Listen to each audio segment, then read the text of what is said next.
Hi everyone. I thought I'd make this channeled higher self guidance video on conscious celibacy and both its effects and benefits and its possible setbacks. So, I'm someone who's been consciously celibate. I was celibate throughout my 20s.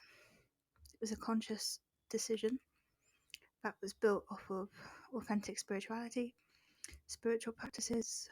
I spent my early 20s living in ashrams and spending time around monks. I did a lot of vipassanas, so vipassana meditations. I went on lots of retreats, lived with monks, lived in ashrams.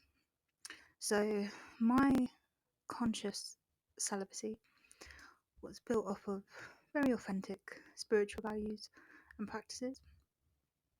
And yeah, I just wanted to make this video to kind of give my personal experience and share some of the possible benefits and some of the negative aspects. So, starting with the positives of conscious celibacy. Quickly, I just want to say celibacy isn't a conscious celibacy, isn't a response built from trauma.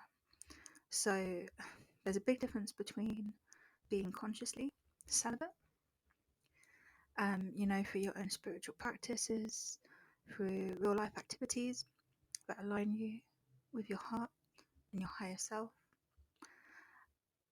and not so conscious celibacy, which is built of trauma. So it's really important to really quickly make this distinction from the beginning that conscious celibacy is not the same as a trauma response. Trauma is very different. So a non conscious form of celibacy might be choosing to abstain from sex and intimacy, from experiencing some sexual trauma, from experiencing some emotional trauma. So they're not the same thing. And that's just a really quick disclaimer. So the benefits of celibacy: it can activate and awaken your higher self, it can activate psychic gifts, it can enhance and increase intuition, it can align you with your super consciousness, your godly super god consciousness self. When you engage in conscious celibacy, it moves your energy up. So it moves your energy up from your lower chakras, your root, your sacral, to your higher chakras. And this is where divine consciousness and divine contact are available. Engaging in conscious celibacy is a sexual act in itself.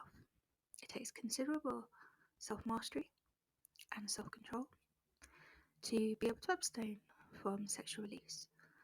Not only sexual release, but sexual intimacy.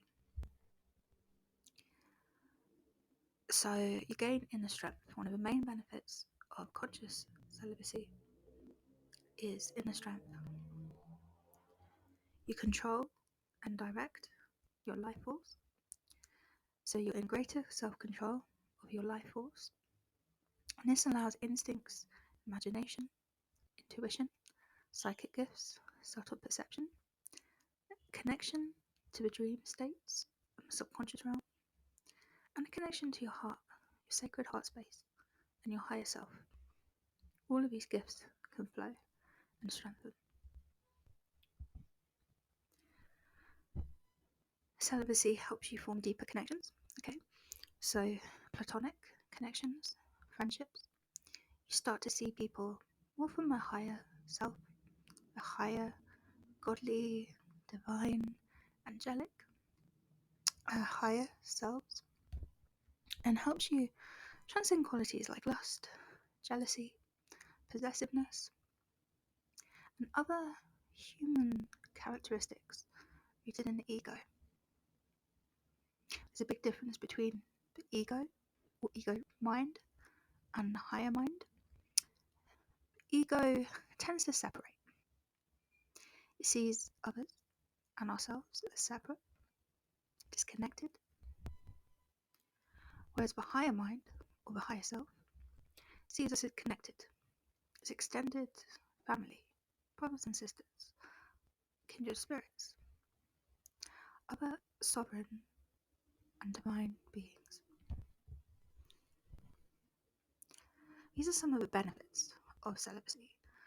Again, this is celibacy built off of conscious choice and conscious self-awareness, wisdom, life experience, not from trauma. There is a difference. So if me speaking these words has struck a chord, and you feel maybe my desires for celibacy are rooted in a trauma response, some sort of unhealed trauma or wound around intimacy, romantic or otherwise, and this is something you should explore. But this is not what I'm going to be exploring in this video. So the cons or negatives of celibacy. Being celibate for a long period of time can keep you stuck in a sort of illusion. A positive aspect of conscious celibacy from your sexuality and from your need for deeper connection. Intimacy comes in many forms. It's not just platonic or romantic, sexual or family. There are many forms of intimacy. There is such a thing as being too much in your crown chakra.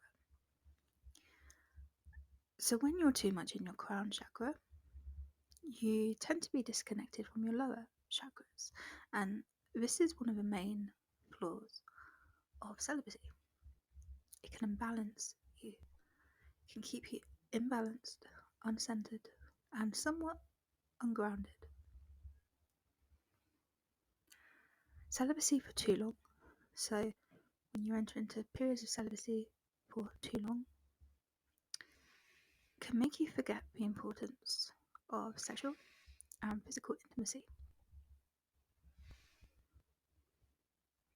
You become somewhat obsessed with your crown and your higher chakras, just as people who maybe aren't familiar with celibacy become too obsessed with their lower chakras, such as having an overactive root chakra.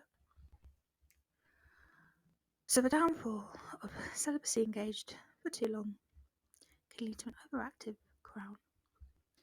You want so desperately to stay in those higher centers, the bliss and the euphoria of seeing everyone is interconnected, the feeling of brotherhood, sisterhood, being a tribe, being part of a community where you reside primarily in the ethereal and astral spiritual planes. This is a downfall. Celibacy engaged for too long can create a sense of disillusionment, and being prone to fantasy. You can forget the importance of monogamy, of commitment, a deep and committed bond.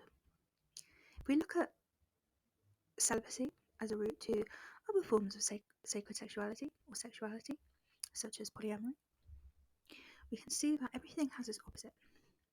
We live in a dualistic world. Duality flows through all living things.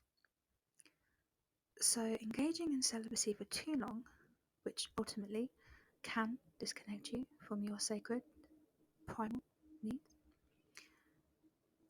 can make you forget the importance of monogamy, deep soul love and bond. I'm not equating celibacy with being anti-monogamous, so please do not think this is what I'm saying. But one expression, or not so positive manifestation, of celibacy is the possibility of forgetting the feeling and sensation of being in a loving and monogamous bond. The alternate, so the opposite, is being too addicted to polyamory, which is having multiple partners. You may, and this may not resonate for everyone, but may for some of you, you may be so in control of your sexual energies and so self-mastered in this respect that you feel very comfortable and free giving your love to multiple people. This is a definition of conscious polyamory, having multiple sexual or romantic partners in a consensual and mutually open and honest way. So, the lower vibration and one possible manifestation of celibacy is that you become so self-sovereign and so centered, comfortable, whole, within, complete, that you start to forget the importance of deep and monogamous love, which has many advantages. Regardless of monogamy or polyamory and the debate, it's important to be aware of what works for you, and the only way you can do this is through exploring all your options, walking an authentic spiritual path, which translates as getting very crystal clear on your intentions for becoming celibate, and really going within to go about. If you found this channeled wisdom helpful, please feel free to like, comment, subscribe, and check out the other free teachings on my channel, The Dream and Spirit.